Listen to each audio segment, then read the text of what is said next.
Donc, bonjour Johan. Eh ben, bonjour. Bonjour. Donc, je suis Laetitia de la librairie Gutenberg. Donc, nous sommes situés à Issy-les-Moulineaux dans le 92. On a repris la librairie, nous, en décembre 2019. Pour ce confinement, on organise, nous, du click and collect. J'aime pas trop ce terme, mais un système de retrait et de livraison donc, au sein de la librairie. Et nous avons décidé de reverser 10% des sommes à la Fondation APHP. Voilà, c'est notre petite pierre à l'édifice. Voilà, Johan. Donc, nous sommes très, très contents de te recevoir pour cette réunion virtuelle pour présenter ton ouvrage qui est paru donc en février chez Stock et qui s'appelle Dans les geôles de Sibérie. Alors, ce roman, moi, je l'ai littéralement dévoré. J'ai énormément souffert avec toi. J'ai vécu cette histoire incroyable. Vraiment, j'étais sous pression tout le long du roman. Et c'est quelque chose d'assez exceptionnel ce que tu as traversé. Moi, j'avais envie, la première question, c'était déjà, comment vas-tu après toutes ces péripéties et au bout de cette cavalcade que tu as menée à travers la Russie? Ah bah, ça va très bien maintenant depuis la sortie du La livre sortie. et mon retour en France.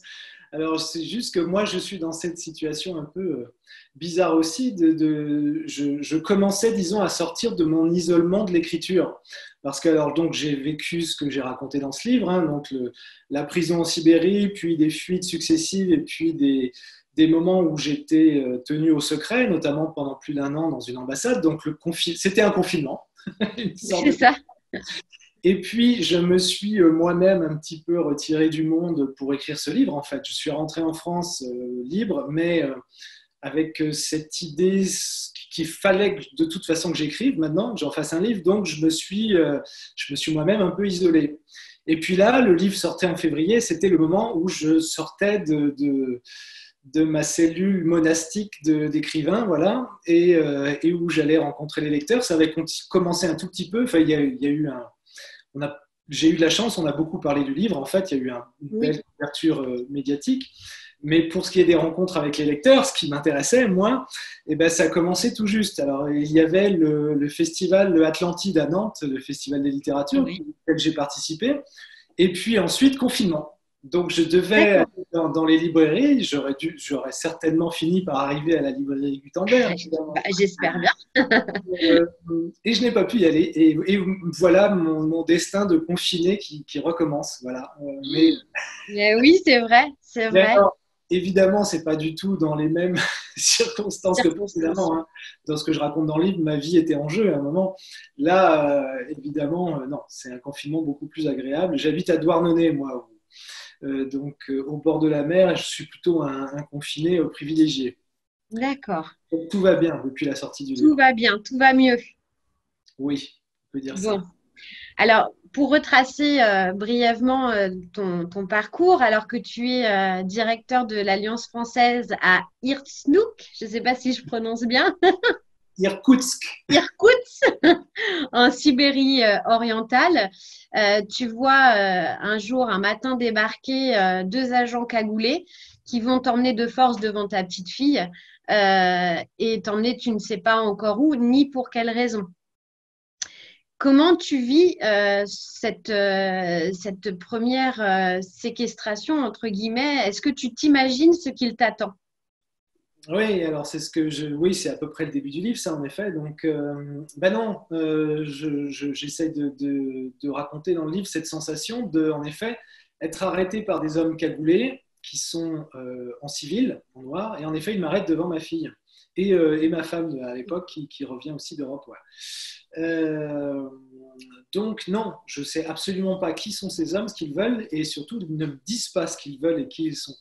Donc, j'imagine tout au départ. Ben, c'est ça. Peut-être que ce sont des bandits, c'est peut-être une opération crapuleuse, ils vont demander une rançon, ou alors ils vont m'exécuter. J'ai même ça, en fait, Oui, sans comprendre pourquoi, comment, mais je me dis, voilà, c'est quelque chose comme ça, tellement c'est violent, en fait. Ouais. c'est ça. Et puis, petit à petit, après des heures d'interrogatoire où je suis battu, hein, où je subis Des pressions, des brimades. Voilà, quelque chose qui s'apparente quand même à la torture physique. Eh bien, je comprends. Je comprends petit à petit la teneur des accusations. Donc, on va m'accuser d'avoir diffusé des documents pédopornographiques. Bientôt, on va m'accuser du viol de ma propre fille. Et ce que je comprends, c'est que je suis dans ce qu'on appelle un compromat. En russe, c'est un mot russe qui a été mis un peu à la mode il y a un petit peu avant le confinement, avec l'affaire Griveaux, qui n'en était pas vraiment un. Mais bon, compromat, c'est un mot qui a été inventé par le KGB à l'époque soviétique et qui est utilisé encore aujourd'hui. Et c'est vraiment une technique des services secrets qui consiste à se débarrasser de quelqu'un en fabriquant un dossier qui va le compromettre. C'est ça ce que ça veut dire compromettre. Mais l'idée, c'est vraiment éliminer quelqu'un. Alors, soit c'est éliminer un concurrent, soit c'est éliminer un concurrent politique, par exemple, ça peut arriver, un opposant. Dans la Russie de Poutine, ça existe. Un journaliste embêtant. Et quand on veut vraiment se débarrasser de quelqu'un définitivement, ne plus le revoir, eh ben on utilise le roi des compromates, qui est donc l'accusation de pédophilie. Aujourd'hui, c'est quelque chose qui arrive en fait en Russie, ce type d'accusation, et on sait pourquoi, c'est qu'on ne veut plus le revoir, la personne qui est accusée de ce crime-là. Donc voilà, un des enjeux du livre, ça va être de comprendre pourquoi. Qu'est-ce que je fais là et pourquoi moi en fait.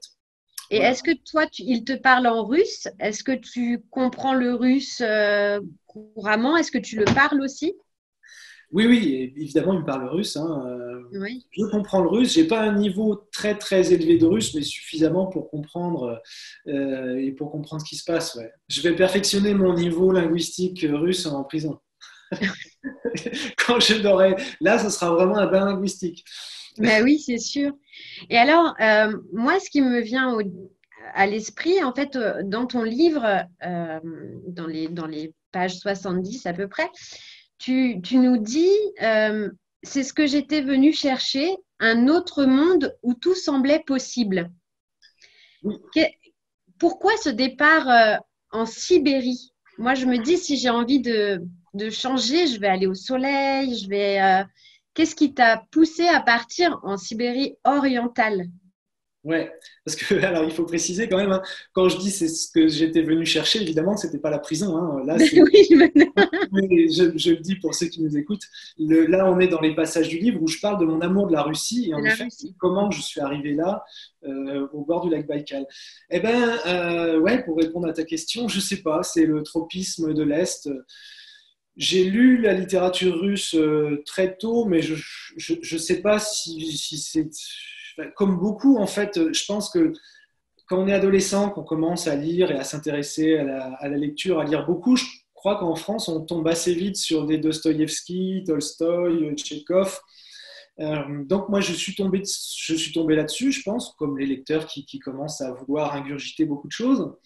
Mais j'ai continué ce filon-là. Ouais. J'étais passionné par les nouvelles de Tchekhov très tôt. Pas le théâtre, en fait, mais plutôt les nouvelles qu'on connaît un petit peu moins en France. Oui. Et ce monde-là, en fait, me fascinait. Ouais. Donc, quand j'ai découvert la Russie, je suis allé d'abord, donc pas en Sibérie, mais à Rostov-sur-le-Don, donc dans le sud de la Russie, ce que je raconte un peu. Oui. Et c'était juste à côté de Taganrog. Taganrog, c'est la ville de naissance de Tchekhov. Et pour moi, c'était aller vérifier des choses que j'avais lues dans les livres qui m'avaient fait rêver.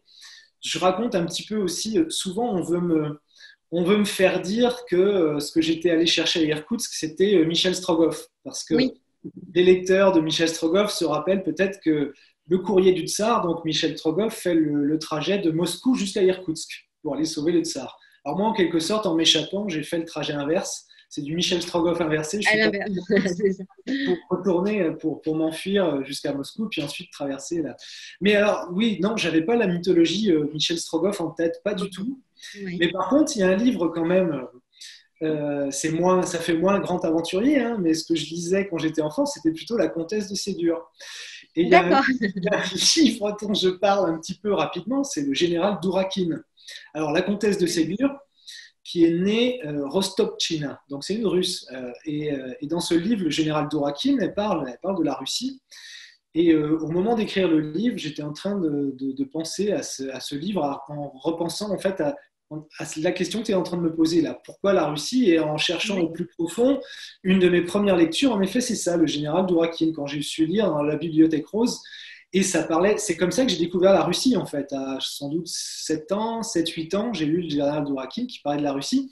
Et en le relisant, j'ai été stupéfait. Je me suis rendu compte que je l'avais oublié. Au milieu du général Dourakine, tout d'un coup, surgit du livre un prisonnier qui sort de la taïga et qui est en train de s'échapper. Et le général Dourakine va l'aider à s'échapper. Donc en fait, il y avait déjà mon histoire dans le général Dourakine. Mhm. Voilà. D'accord. Et, pardon, donc, tu arrives en Sibérie, tu es donc directeur de l'Alliance française. Quel était ton parcours avant? Qu'est-ce que tu faisais? Oui, alors moi j'ai étudié la philo pendant longtemps, la philosophie de l'art, l'esthétique. J'avais commencé une thèse en philosophie de l'art, mais je ne voulais pas du tout enseigner. J'avais très peur de m'enfermer dans l'université, donc je cherchais à fuir cette thèse. D'accord. Et là, on est en 2000, au début des années 2000. Et puis, c'est le moment où les alliances françaises sont en train de se créer en Russie. Il en a existé au début du siècle, un peu avant la Révolution 1917, tout s'arrête. Et puis, elles se sont recréées au début des années 2000. Donc, les alliances françaises, hein, pour ceux qui ne savent pas forcément, c'est le réseau culturel français à l'étranger. Il y a des instituts français qui sont comment dire, qui sont des émanations directes des ambassades, qui sont payées par les ambassades, mais l'essentiel du dispositif culturel français à l'étranger, ce sont des alliances françaises, c'est-à-dire des associations. Ce sont des associations, je raconte un petit peu cette histoire dans le livre. Un comité se monte à la fin du 19e siècle avec quelques scientifiques, des écrivains, Jules Verne notamment fait partie des fondateurs de l'Alliance française, avec dans l'idée de parler, de diffuser la langue et la culture française à l'étranger. Et d'en faire une arme diplomatique, mais voilà. Et donc, ces alliances sont créées à la fin du 19e siècle et ils imaginent un statut associatif en disant chaque alliance sera une alliance de droit local dans tous les pays. Et c'est ça qui fait la force des alliances dans le monde entier. Oui. Déjà, elles s'autofinancent, c'est-à-dire grâce à l'activité des cours de français, elles financent le culturel. Donc, c'est quelque chose qui coûte assez peu à la France. Et puis surtout, association de droit local, donc elles agrègent en fait tous les francophiles et francophones des villes dans lesquelles elles sont implantées. C'est-à-dire qu'il y a un conseil d'administration, en général, ce sont des Russes. Moi, j'avais un président de mon conseil d'administration qui était russe et c'est comme ça en fait qu'on arrive à fédérer en fait toutes les énergies qui s'intéressent à la langue et à la culture française et qui vont nous aider dans les villes à les diffuser. Donc, je suis long, mais Non, voilà, non, mais... philo, je fuis. Et là, au début des années 2000, était en train de se créer une alliance française à Rostov-sur-le-Don. Et donc, ils cherchaient quelqu'un pour faire une programmation culturelle là-bas et puis donner quelques cours de français. Donc, je postule, je suis pris. Et puis, voilà quoi. Donc tu emmènes femmes, enfants. Non, non, à l'époque, je suis pas marié, j'ai pas encore d'enfant, mais D'accord. je vais rencontrer ma femme russe à Rostov. Ok. Nous allons vivre en France, ensuite revenir en France, et puis toujours titillé par la Russie, on va y retourner, et cette fois-ci, la Russie, la vraie, quoi. La dure. La Sibérie, le lac Baïkal qui me faisait rêver, moi. C'est les grandes étendues, une nature incroyable. Que tu décris d'ailleurs très très bien. On a l'impression d'y être et tu rends les choses belles. C'est vrai que c'est des paysages que l'on ne connaît pas forcément. Et de la manière dont tu les décris, ben, moi qui n'aime pas vraiment le froid, je me dis, bah, tiens, pourquoi pas la Russie? Enfin, c'est vraiment un très très beau, une très très belle description de la Russie que tu nous fais au-delà du terrible événement qui va ensuite t'arriver. Alors, moi, j'ai également remarqué dans ton histoire, donc tu nous racontes la prison, tu nous racontes ce que tu vis. Et au moment des scènes d'action, donc les scènes où tu vas t'enfuir, tu écris à la troisième personne du singulier. donc en prenant une autre identité qui est celle de Landolf, comme si tu voulais recréer enfin, comme si tu ne te sentais pas toi capable en tant que Johan de vivre cette scène d'action. Voilà, je voulais juste que tu nous expliques pourquoi prendre l'identité d'un autre quand tu vis ces scènes d'action-là. Oui, oui, oui, c'est une bonne question. Alors, dans l'écriture, ça s'est imposé. D'écrire à la troisième personne, c'était même pas quelque chose de très réfléchi, parce que c'est comme ça que j'ai vécu les choses. Je suis un peu sorti de moi-même Oui. pour passer à l'action, sans doute. Mais alors, bon, déjà, le monde réel, je suis sous fausse identité. Donc, Landolf, hein, qui, dans le livre, oui, alors, parce que, évidemment, précisons tout de suite pour tous ceux qui nous écoutent, ce que je raconte est une histoire vraie, hein. Bien sûr. C'est Euh, ça qui est encore plus… c'est un pacte que je scelle avec le lecteur à plusieurs moments que je répète. Je n'invente rien, je ne romance jamais. Je vous raconte l'histoire telle que je l'ai vécue. Et alors, pour la raconter au plus proche de ce que j'ai vécu, il fallait passer à la troisième personne parce que c'est des moments où je suis vraiment sorti de moi-même et où donc j'étais sous légende. Il y a en ce moment la 5e saison du Bureau des légendes qui est diffusée, Oui. la série Tu célèbre. aurais pu écrire le scénario Voilà. facilement. Au moment où cette histoire, au moment où je suis assigné à résidence, c'était la diffusion de la première saison. Et donc, je l'ai regardé. C'était une de mes inspirations pour passer à l'action, avec la littérature aussi, dont je parle beaucoup dans le livre. Dans le livre, oui. Mais oui, donc être sous légende, prendre une fausse identité, ça c'était vital, c'était ce qu'il fallait que je fasse. Mais en effet, tu as raison, c'est aussi quelque chose qui m'aide à passer à l'action, de se dire que c'est peut-être un autre que moi qui est en train Oui, d'agir qui va le… et je sors, il y a une distanciation comme ça qui s'opère et qui sans doute m'aide. Ouais. Alors Voland en plus, alors c'est vraiment très littéraire hein, dans ce que j'ai en tête à ce moment-là, c'est ça, tiens, je l'ai là. C'est le Maître et Marguerite. Le diable dans le Maître et Marguerite s'appelle, pardon, oui, j'ai dit Voland là. Oui. C'est Landolf. Oui, voilà, parce que, alors voilà, donc le nom de mon personnage c'est Landolf. Landolf. C'est un anagramme de Voland. Et Voland, c'est le diable dans le Maître et Marguerite. D'accord. Un diable gentil. Hein, alors, c'est le livre de Bulgakov, donc un des chefs-d'œuvre de la littérature russe qu'on connaît peut-être un petit peu moins que les Dostoïevski, Tolstoï et autres, mais je vous conseille ce livre. C'est un livre qui se passe dans la Russie des années 30, donc dans la pire période stalinienne sans doute, mais c'est un livre fantastique où on a le diable qui arrive à Moscou et qui va mettre un bazar incroyable, et c'est un diable qui est plutôt positif en fait, qui est là pour révéler la folie burlesque du monde soviétique. Et donc c'est un diable qui aide aussi le couple d'amants qui doit s'en sortir, donc Marguerite et le maître qui est l'écrivain en train d'écrire bon, une histoire. Je ne vais pas raconter trop là, le Maître et Marguerite, mais voilà, donc ce que j'avais en tête, c'est ça. Il fallait, pour se battre contre le diable c'est le FSB que j'ai sur le dos, qui a des vieux relents d'Union soviétique. Et ben, Est-ce que tu peux nous expliquer ce qu'est le FSB en quelques… Oui. Le FSB, c'est les successeurs du KGB. Voilà, donc les KGB, les services secrets russes, mais qui travaillent à l'intérieur. Pour l'équivalent de la DGSE, c'est un autre service. Donc le FSB, c'est vraiment l'équivalent de, comment on appelle ça, des renseignements, enfin ce qu'on appelait avant les renseignements généraux, et j'ai oublié comment c'est aujourd'hui, mais bon bref, Oui. les services qui s'occupent de manière secrète de la sécurité intérieure du pays, mais alors avec la réputation du KGB qu'on sait, et puis aujourd'hui successeur FSB qui a gardé des méthodes. Hein. Le compromat, je vous l'ai dit, c'est quelque chose qui est inventé par le KGB et Qui est toujours… qui est utilisé encore aujourd'hui. Voilà. Donc ça, c'est le diable pour moi. Et donc pour combattre le diable, il faut soi-même se faire un peu diable. C'est vrai. Et devenir Landolf. Merci beaucoup. Ça nous éclaire. Moi, on sent que donc quand donc tu as été enfermé quand même 71 jours dans les geôles de Sibérie. On a l'impression que les prisonniers ne sont pas les plus méchants finalement, que ce sont plus les gardiens et et ceux qui travaillent avec eux qui sont les plus terrifiants. Est-ce que tu as gardé certains contacts avec des prisonniers que tu as rencontrés? Non, malheureusement. Non.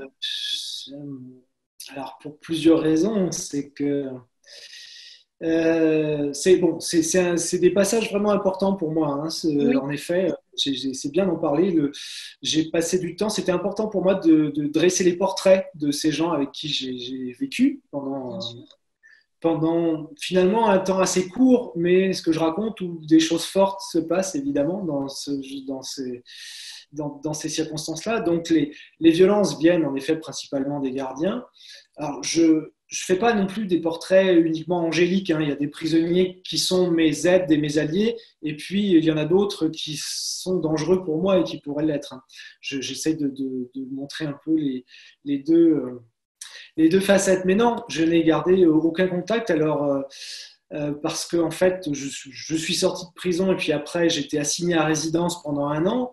Et là, à ce moment-là, je pouvais avoir aucun contact. Et je pense que quand on sort de prison, on peut peut-être garder des contacts avec ceux qui sortent plus ou moins en même temps que nous. Mais après, le temps passant, et puis surtout, moi, j'étais celui qui avait les services secrets russes sur le dos et les autres prisonniers le savaient. Donc personne n'a cherché forcément à rester en contact avec moi. Oui. Et puis voilà, et puis c'est un autre monde. C'est-à-dire, j'ai découvert ce monde de la prison et je l'ai vécu intensément pendant un temps. Et puis ensuite, j'en suis sorti et il y a une coupure qui se fait. Et ensuite, ce monde-là ne m'est plus vraiment accessible. Ouais. Oui.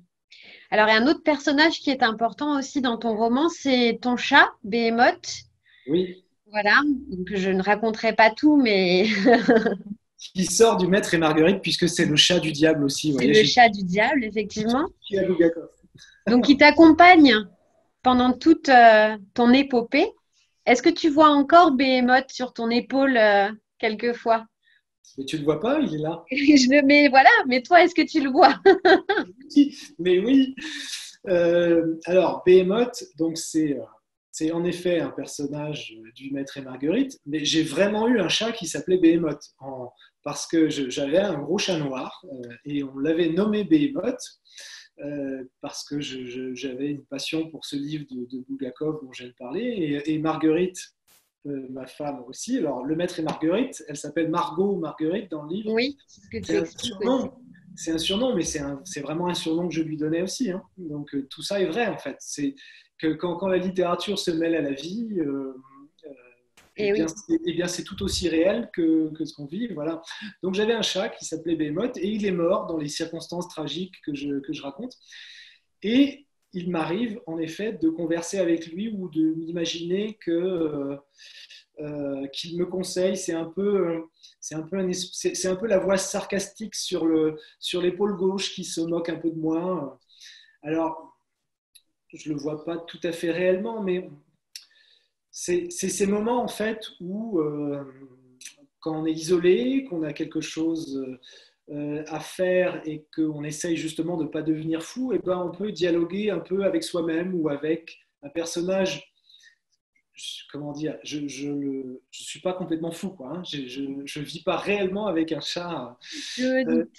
je le dis avec humour, mais il y a quelque chose quand même quand j'utilise ce chat de réel. C'est vraiment pour raconter cette expérience où tournant en rond dans sa tête, eh bien, on peut commencer à, par le biais de l'imagination, à dialoguer avec un chat mort qui va peut-être m'aider enfin, où je me dis que ça peut être une aide si j'écoute cette voix-là.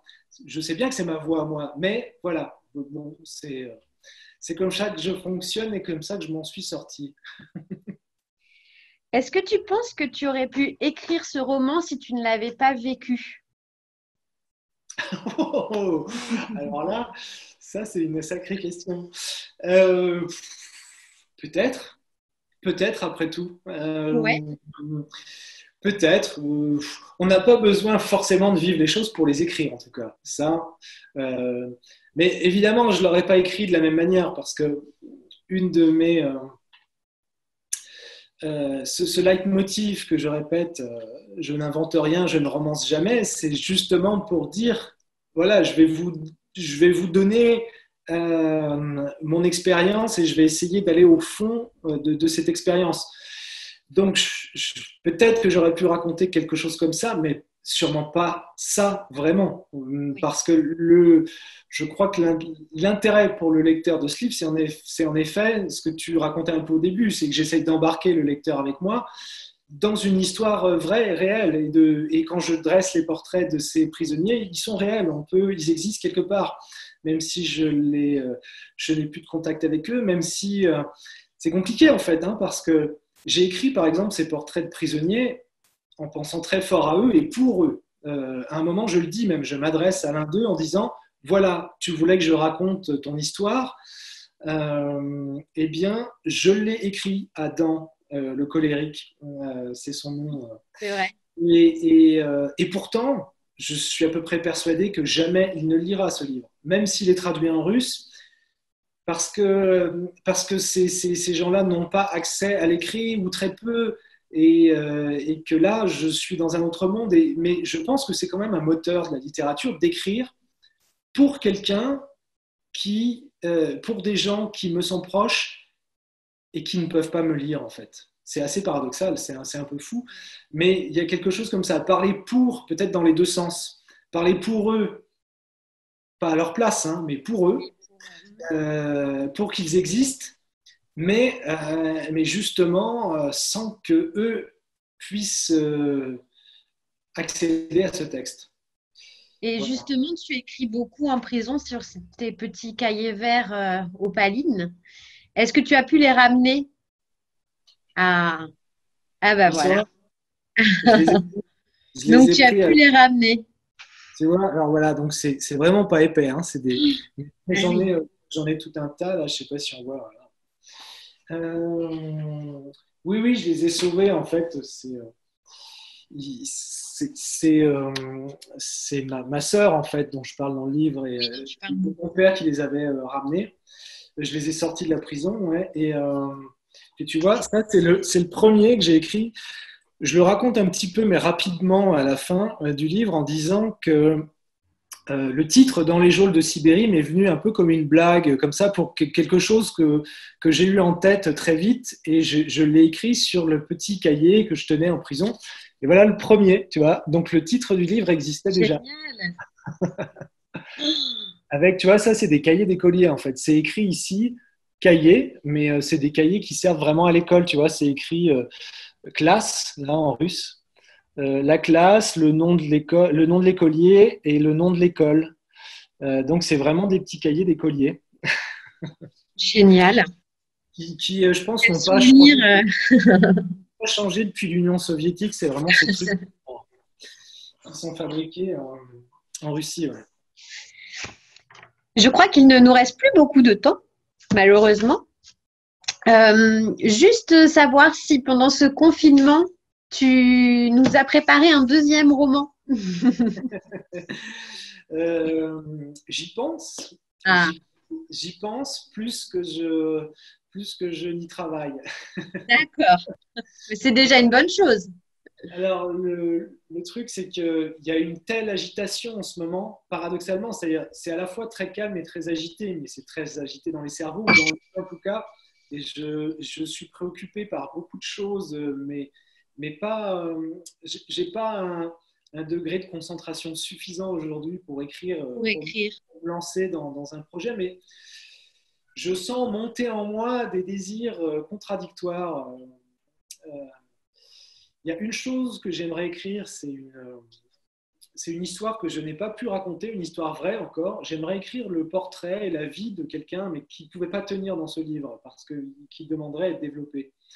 Et ça, Mhm. c'est un projet que j'ai. Et puis le deuxième, qui n'a rien à voir, ce serait d'écrire une fiction. Euh, qui serait peut-être pas sans rapport avec ce livre qui est une non-fiction totale. Bien sûr. Et j'ai ces deux désirs complètement, c'est pas contradictoire, mais parallèles en fait. Ces deux projets qui n'ont rien à voir, quoi. De raconter une vie bien réelle, et donc en gardant un peu cette espèce de pacte, hein, de je vais vous raconter le réel sans jouer avec la fiction.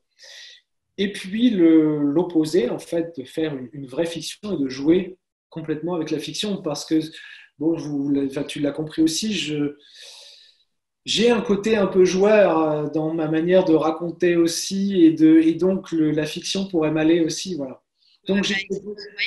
On j'ai a cette hâte idée, et de c'est 2 livres prochainement à paraître. En tout alors cas, prochainement. lisez Dans les geôles de Sibérie. Ce roman est magnifique, palpitant. Bravo, Johan. Ben, merci beaucoup. C'était passionnant. Je vous ai écouté avec beaucoup d'attention.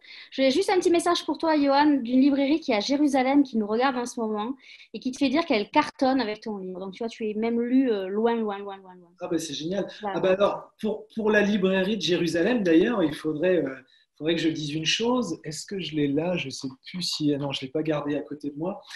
J'ai un livre quand même qui sort, là, c'est une traduction.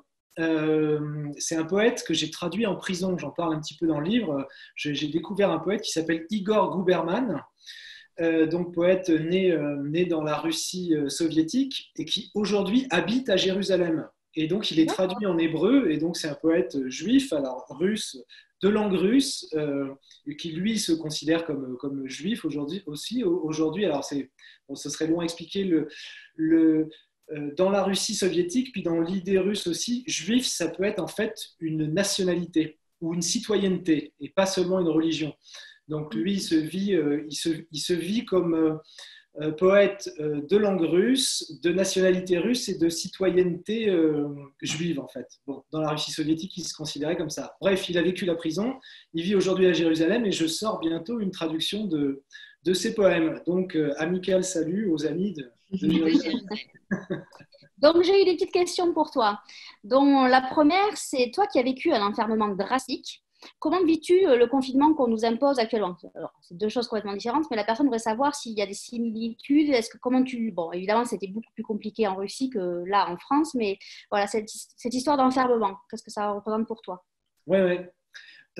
Oui, alors ce que je disais aujourd'hui, ce qui change évidemment drastiquement, c'est qu'à l'époque, j'étais dans une tension permanente parce que je risquais la condamnation. Je risquais 15 ans de camp à régime sévère, et je préparais une évasion. Donc j'étais surveillé. Donc bon, évidemment, c'était pas du tout les mêmes conditions. Ce qui peut ressembler, c'est l'expérience de la solitude, et j'en parle un peu dans le livre. Et ça, je crois que c'est des questions je sais pas, de caractère ou d'entraînement aussi. Moi, je suis quelqu'un qui vit plutôt bien la solitude, et même des fois, j'en ai besoin. Donc, une solitude contrainte dans la durée, ça peut être dur à vivre. Pour moi, pas tant que ça. Il pouvait parfois être beaucoup plus difficile d'être en prison, enfermé à 10 dans 20 mètres carrés, que seul. Voilà, donc la solitude, ça peut être aussi une occasion de se renforcer, de lire, de s'arrêter un peu, d'être dans l'agitation. C'est un peu un moment de pause de rentrer dans sa citadelle intérieure. Exactement, c'est le moment de lire les stoïciens. Voilà, ce que dit Laetitia là, c'est une expression que je reprends plusieurs fois. Je rentre dans ma citadelle intérieure. C'est une citation de Marc Aurèle, en fait, qui dit « Fais de ton âme une citadelle imprenable ». Et puis la citadelle intérieure, c'est un très beau livre de Pierre Hadot sur la philosophie antique. Donc, bah oui, voilà, conseil à tous, renforcez votre citadelle intérieure. Alors, moi, je crois savoir que, en fait, le livre que tu as montré tout à l'heure, La Pléiade de Bulgakov, c'était ton exemplaire. Oui. Et je crois qu'il est tamponné et tu l'as ressorti avec toi parce que c'était très important pour toi. Pourquoi c'était très important de récupérer ce livre? Et est-ce que les livres avaient une place importante pendant que tu étais enfermé? Oui. Tu as raison, je vais vous montrer comme ça. Donc, c'est le tampon de la prison. Donc, c'est écrit ici propriété de la bibliothèque de la prison centrale d'Irkoutsk. Alors, c'est ton exemplaire, on est d'accord, hein, c'est ton exemplaire personnel. C'est mon exemplaire personnel. Alors, ce que je raconte un peu dans le livre, alors pour pouvoir lire, pour pouvoir obtenir des livres, il y avait eu tout un circuit administratif très compliqué, comme la Russie en a le secret. Et donc, il fallait en fait que mes proches fassent don de livres à la bibliothèque de la prison. Et une fois que c'était devenu propriété de la prison, je pouvais les emprunter. Donc, j'ai demandé Bulgakov parce que c'était très important pour moi. Je voulais le relire quand j'étais en prison. Donc, ma sœur l'a donné, en a fait don à la prison. C'était dans la bibliothèque et j'ai pu l'emprunter. Mais c'était en effet, j'ai emprunté mon propre exemplaire, mais qui était devenu en effet propriété de la prison. Et au moment où j'ai été libéré, eh bien, je l'ai volé. Je ne dirais pas comment. J'ai utilisé un truc qu'un prisonnier m'a indiqué et j'ai volé ce livre parce qu'il était hors de question de laisser Bulgakov en prison. Donc, je l'ai sorti avec moi. Mais oui, la compagnie des livres est très importante quand on est en prison, quand on vit des épreuves difficiles, et c'est vraiment pas quelque chose de, c'est pas une pause quoi, hein, d'écrivain, et c'est pas ou de lecteur ou quand je décris que j'ai des poèmes qui me reviennent et qui m'aident à tenir, c'est une force en fait de se réciter des textes qui ramènent en fait aux émotions de l'enfance aussi, hein, où je raconte C'est un un peu. repère, quelque part. C'est un Comment? repère. C'est C'était un repère, j'imagine. Et pour la mémoire aussi. c'est une force. Et puis quand on a beaucoup lu, en fait, on a aussi l'imagination nécessaire pour vivre une cavale, pour mobiliser en fait son énergie intellectuelle dans l'invention d'un personnage avec des qualités précises. Voilà, en fait, la création d'identité et la création d'une identité parallèle pour vivre en clandestinité, c'est une action littéraire. Moi, je dirais ça.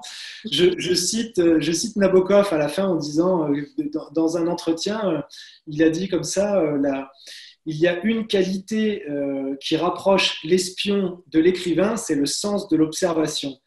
Et c'est ça, en fait. Je crois que j'étais attentif tout le temps, aux aguets pour m'échapper. Je crois que c'est aussi une qualité, c'est aussi la qualité de l'écrivain d'être attentif aux autres, à son environnement, et de sentir comme ça les choses pour mieux agir. Alors, j'ai une autre question, savoir comment tu vois la Russie après cette incroyable aventure, et est-ce que tu y retourneras si tu as la possibilité et le droit d'y retourner, surtout. C'est surtout ça. C'est une grande douleur pour moi aujourd'hui de me dire que peut-être que j'y retournerai jamais. Parce que alors donc aujourd'hui, hein, la situation, c'est que je suis condamné à 15 ans de camp à régime sévère en Russie.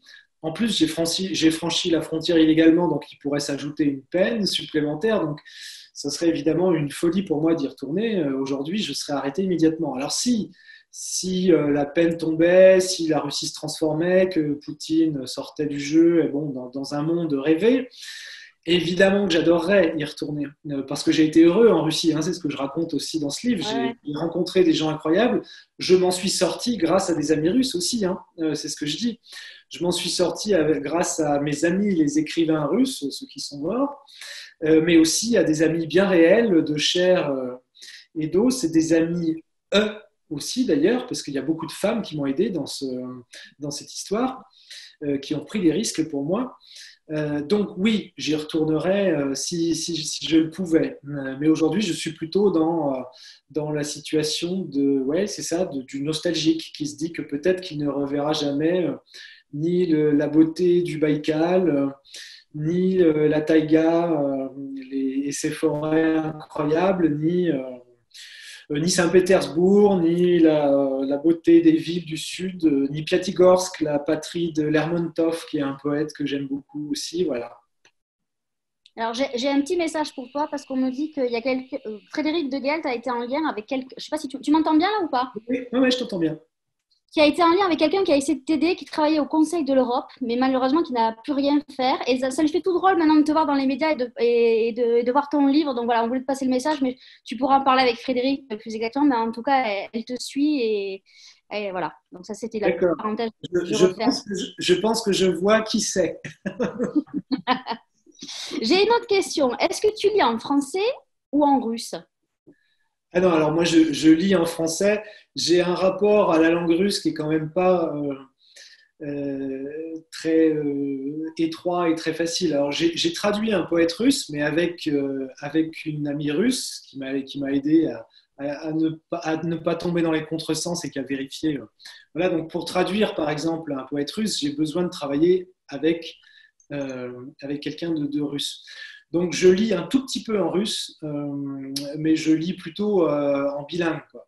Je lis un peu de Tchekhov en russe, mais avec le français à côté. Donc, je vais plutôt vérifier un peu le texte russe ou je lis des petits bouts, des petits poèmes. J'aime bien me réciter des poèmes russes des fois.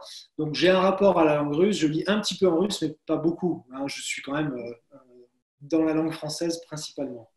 Et alors là, j'ai une dernière question sur savoir, est-ce que tu es hanté la nuit par tous les bruits, parce qu'il y a beaucoup de bruit en prison. Bon, moi, je connais plus la prison en France pour y être allée, pour aller voir visiter des gens, pas pour moi personnellement.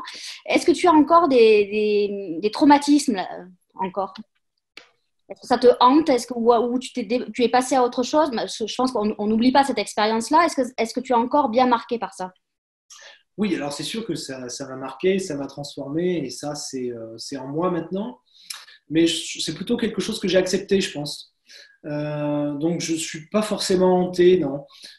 Surtout après l'écriture du livre, en fait. Je crois que j'en ai fait tourner une page, en quelque sorte, en écrivant la dernière page dans les geôles de Sibérie. Ce que je dis un peu dans le livre, d'ailleurs, j'ai un rapport comme ça, des fois, j'ai l'impression, de la même manière que François Villon, pour moi, est un peu une formule magique qui va m'aider à m'en sortir. Je crois que la littérature a partie liée un peu avec la magie. Voilà, disons-le. C'est un peu quelque chose comme des formules magiques et des incantations qu'on fait parfois. Et quand je dis je serai vraiment sorti des geôles de Sibérie quand le dernier mot aura été posé, quand le dernier mot de ce livre aura été posé, que j'aurai mis tout ce que j'ai sur la peau et dans ma peau et que je l'aurai posé sur le papier, et ensuite ce sera fini, eh bien je l'ai vécu ça comme ça. Maintenant que le dernier mot a été posé, c'est hors de moi, c'est sorti de moi, des lecteurs s'en emparent et ça me rend très joyeux d'ailleurs, et je suis plutôt là-dedans maintenant en fait. C'est ça. J'ai mis ça dans un livre, il vit sa vie, j'en suis heureux, et c'est un peu sorti de moi. C'est les deux, hein. C'est en moi, c'est sorti de moi aussi, et donc c'est plus quelque chose qui me hante. D'accord. Il y a deux personnes qui sont très intéressées par le fait de savoir quels ont été tes rapports avec la France et surtout l'ambassade de France en Russie. Et est-ce que tu as encore des contacts et quel a été l'accueil de la France quand tu es rentré de Russie? Oui, alors j'en parle aussi dans le livre, évidemment.